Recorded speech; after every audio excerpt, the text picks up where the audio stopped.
종교개혁 이후에 어떤 면에서 우리 기독교가 정말로 우리 기독교 안에 있었던 좋은 전통들을 너무 많이 포기했다, 이런 생각을 저는 개인적으로 갖습니다. 교회의 절기는 제 개인적으로는 굉장히 중요하다고 생각합니다.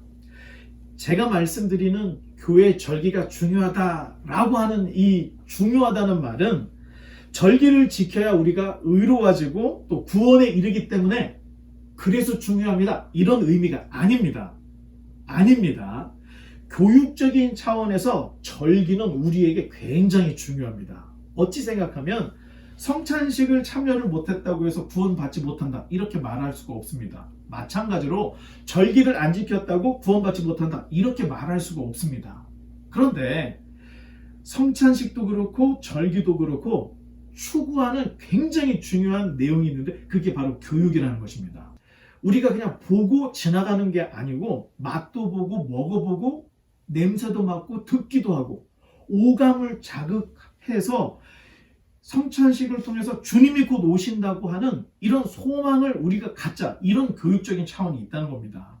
사실 크리스마스가 25일이 아닙니다. 로마의 태양신이 탄생한 날입니다. 축제 날이에요. 근데 그거를 그냥 기독교로 받아들인 겁니다.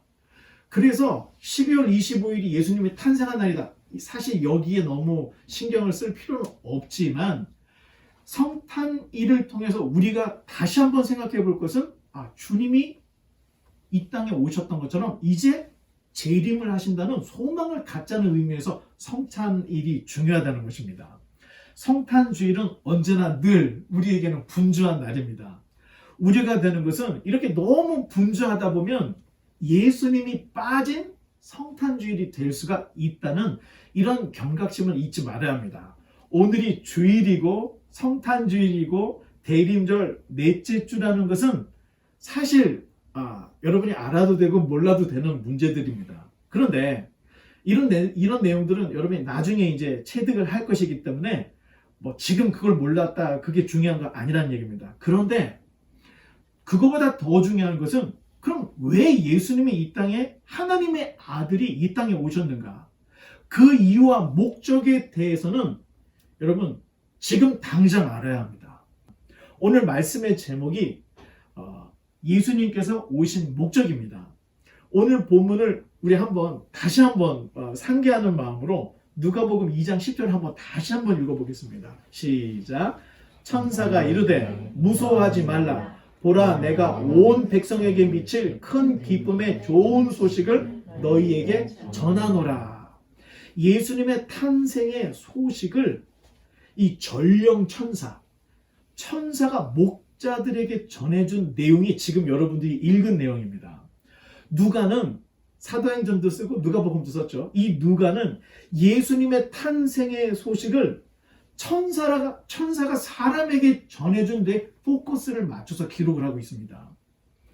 예수님의 탄생의 이 소문이 사람의 입에서 입으로 구전된 게 아니라 전령 천사, 즉 계시에 의해서 우리에게 전해졌다는 것을 요한이 굳이 이 지금 우리가 읽었던 본문에는 이야기를 하고 있다는 것입니다. 예수님께서 이 땅에 오신 목적은 정말로 너무나도 많습니다. 그런데 다 말을 하지 못하고 오늘은 아주 중요한 한 5가지, 6가지 정도를 여러분과 함께 나누려고 하는데, 자, 화면을 보시고 예수님이 이 땅에 오신 첫 번째 이유를 우리 한번 다 같이 읽어보겠습니다. 시작. 하나님을 계시하시기 위해서 오셨다. 네, 영어로 읽으셔도 됩니다. 이스라엘 백성의 가장 큰 문제는 하나님을 잘 모르는 것이었습니다. 하나님을 잘 모르니까 하나님께서 이스라엘 백성을 선민으로 선택해 주시고 다른 어떤 민족보다 그렇게 사랑해 주셨어도 하나님을 제대로 믿지 못하고 하나님을 떠나버렸습니다. 그게 구약 성경의 줄거리입니다. 하나님은 영이시기 때문에 쉬운 말로 우리와 차원이 다른 존재이시기 때문에 눈으로 볼 수 있거나 만지거나 그냥 쉽게 인식할 수 있는 이런 존재가 아닙니다. 유일하게 우리가 하나님을 인식할 수 있는 길이 바로 하나님이 자기 자신을 계시하는 그 부분 안에서만 우리가 하나님을 인식할 수가 있습니다. 이 계시라는 것은 하나님이 자기 자신을 드러내는 방식입니다. 따라서 우리는 하나님께서 자기 자신을 계시한 만큼만 우리는 하나님을 볼 수가 있고 알 수가 있고 믿을 수가 있습니다. 그러나 우리 자신 자체들이 전적으로 부패를 했기 때문에 하나님께서 자기 자신을 이 자연 속에서 계시를 해 주셨음에도 불구하고 우리는 하나님을 잘 인식을 하지 못합니다. 그래서 특별하게 하나님이 야, 이 녀석들아, 나를 좀 봐. 내가 누군지를 좀 봐야 될 거 아니야. 이렇게 안 되겠습니까? 특별한 계시를 주셨는데 이게 바로 특별 계시인 성경인 것입니다. 이 특별 계시의 최고의 정점, 성경이 지향하고 있는 구약과 신약의 최고의 정점이 바로 이 땅에 오신 예수 그리스도이십니다. 어떤 면에서 예수님 자신이 하나님의 계시이고 예수님은 하나님을 우리에게 보여주기 위해서 계시를 위해서 이 땅에 오셨다는 것입니다. 예수님께서 사람으로 이 땅에 오신 것은 하나님이 사람에게 주실 수 있는 최고의 선물이다. 우리는 이렇게 볼 수가 있습니다. 우리와 차원이 다른 하나님이 사람으로 오셔서 또 우리가 친숙하게 이해할 수 있는 하나님의 아들로 오셔서 또 우리를 구원하실 메시아로 오셔서 죽으시고 부활하심으로 삶과 죽음의 저편에 계신 그 하나님을 예수님 자신이 우리에게 보여주셨으니 이보다 더 큰 계시는 없다는 것입니다. 그러한 차원에서 예수님은 하나님을 우리에게 보여주기 위해서 이 땅에 오셨다. 우리는 이렇게 볼 수가 있습니다. 이제 두 번째 한번 같이 읽어보겠습니다. 시작. 죄 없는 참 사람의 모습을 보여주시기 위해서 오셨다. 예수님은 마리아라고 하는 한 여인에게 의해서 태어났습니다. 그렇지만 예수님의 씨는 죄를 유전받은 마리아와 결혼할 요셉의 씨가 아닌 성령으로 잉태되었다. 사복음서가 다 그것을 이야기하고 있습니다. 신학적으로 예수님에게는 이성 1인격, 영어로는 one person two natures라는 신성이 있습니다. 인성이 있습니다. 예수님은 절반은 하나님, 절반은 인간인 혼혈족이 아닙니다. 그렇다면 절반만 사람이고 절반만 하나님이다 하면은 새로운 이 혼혈족으로 예수님을 봐야 하는 것입니다. 그런데 그게 아니라는 것입니다. 또 하나님이 사람의 몸으로 오셨다? 이렇게 생각을 한다면 예수님은 사람이 아닌 유령이 되는 것입니다. 그러니 성경에서 복음서 기자들이 우리에게 정확하게 이야기하는 것은 잉태된 지 10달 후에 태어나셨다. 자연분만하셨다. 이것을 이야기하고 있습니다. 하나님이 사람의 모습으로 둔갑을 해서 유령 같은 모습으로 오신 게 아니라 우리와 성정을 가지고 자라나고 이렇게 하는 우리와 똑같은 사람으로 이 땅에 오시기 위해서 갑자기 자라난 것이 아니라 잉태되었고 10달 동안 모태에 있다가 자연분만을 했던 이 얘기를 성경의 기자들은 다 얘기를 하고 있습니다. 우리 그냥 쉽게 지나칠 수 있는 이야기지만 신학적으로는 굉장히 중요합니다. 예수님은 하나님이 완전한 사람으로 오신 유일한 분입니다. 따라서 평범한 사람이 할 수 없는 물이 포도주로 변하게 하는 이런 역사를 요한이 우리에게 전해주고 있고 또 풍랑이 있는 바다를 말로써 잠잠케 하시는 모습, 더욱이 죽은 나사로를 나사로야 나와라 이렇게 명령해서 살려내는 신적인 능력을 요한복음, 또 마태마가, 누가는 다 전해주고 있습니다. 한편 하나님 예수님도 사람이셨기 때문에 때로는 배고픔도 느끼셨고 또 슬픔, 고통, 때로는 분노도 느끼시고 행복, 또 기쁨도 느끼셨던 내용을 복음서 기자들이 철저히 우리에게 이야기해주고 있습니다. 중요한 것은 예수님은 사람이셨으나 아담의 죄가 유전받지 않은, 아담의 죄를 유전받지 않은 죄 없는 유일한 참 사람의 모습을 우리에게 보여주고 있다는 것입니다. 따라서 우리는 그리스도를 본받아야 합니다. 그 이유는 하나님이 자기 형상으로 우리를 만드셨는데 왜 만드셨는가? 타락을 해서 하나님께 나아갈 수 없는 존재들, 죄 없는 인간의 진정한 사람의 모습을 예수님이 이 땅에 오셔서 우리에게 보여주셨기 때문에 우리는 예수님을 본받고 따라야 할 그러한 하나님의 사람들이다. 이것을 보여주기 위해서 예수님이 오셨다는 것입니다. 주님께서는 그렇게 섬김의 모습을 우리에게 보여주셨는데 자기 자신 전부를 희생하여서 십자가에 자신을 내던지는 이런 희생의 모습을 보여주셨습니다. 주님께서는 십자가 위에서 이웃사랑이 무엇인지를, 이웃사랑의 진수를 십자가 위에서 우리에게 보여주셨습니다. 우리가 예수님을 믿는다, 예수님을 따른다 할 때는 예수님이 자기 몸을 우리에게 주셨던 것처럼 우리가 형제 자매들에게 내 몸을 다 주는 것처럼 이렇게 사랑하고 안아주면 아무 문제가 생기지 않는다는 것입니다. 이렇게 하지 못해서 전쟁이 일어나고 이렇게 하지 못해서 시기, 질투, 분쟁 이런 일들이 계속 있는 것입니다. 주님을 믿는다는 것은 곧 주님을 따르는 삶이고 주님을 닮아가는 것이라는 것을 성경과 제자들이 우리에게 말해주고 있습니다. 이제 세 번째 한번 읽어보겠습니다. 시작. 사탄과 마귀의 실체를 드러내시기 위해서 오셨다. 예수님께서 오시기 전 구약 성경 어디를 봐도 귀신의 정체가 명료하게 드러나 있는 부분들은 거의 없습니다.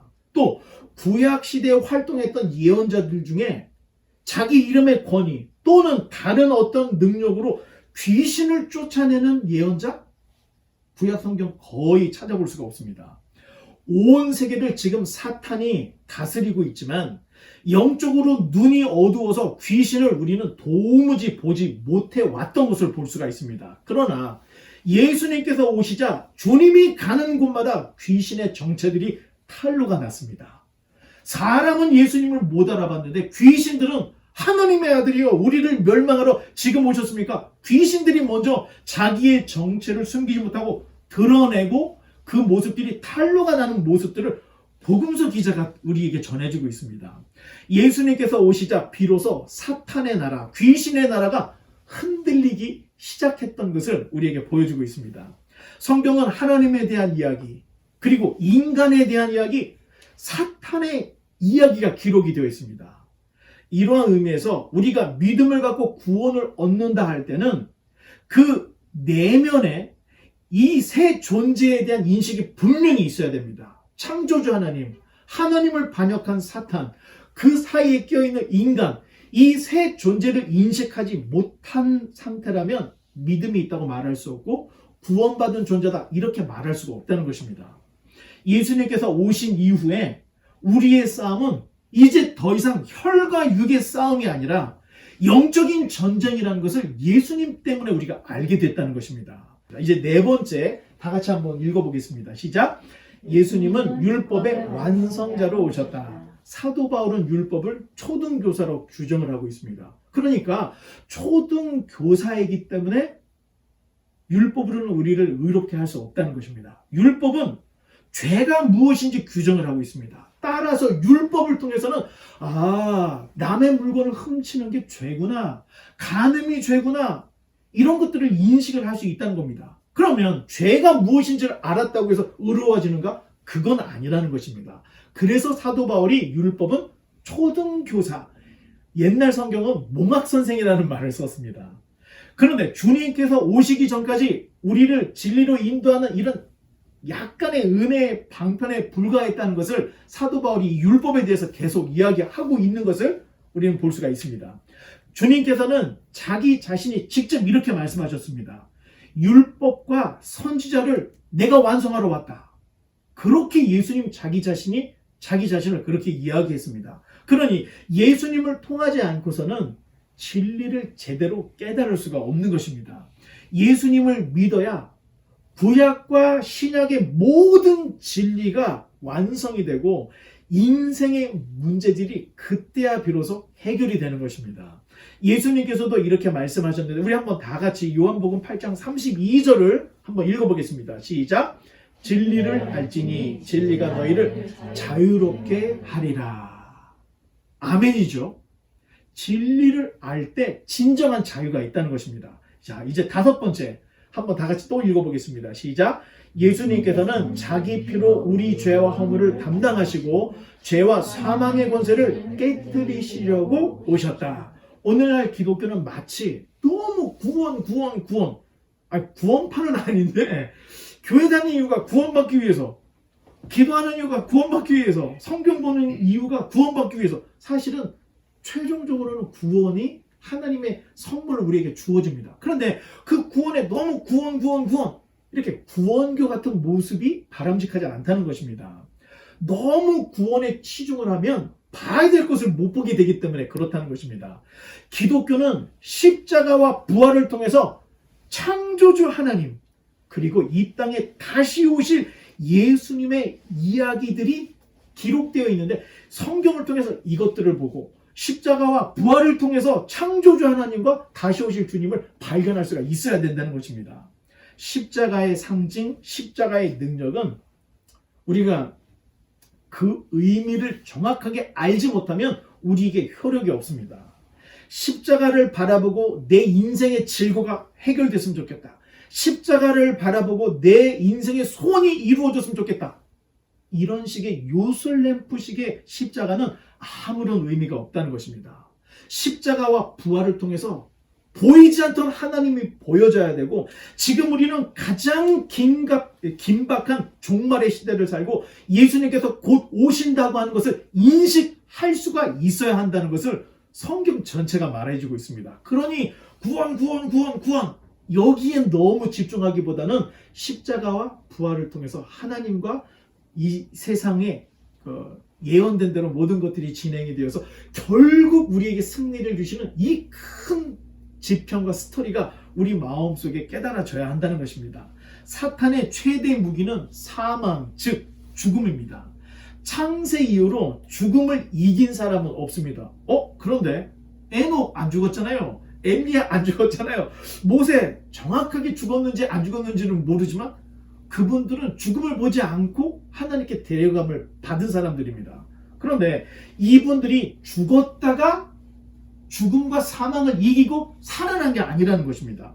이분들은 살고 있을 때 하나님이 그냥 픽해서 너 일로 와 그냥 데려간 거지, 죽어서 죽음과 사망의 권세를 이겨서 살아난 게 아니라는 것입니다.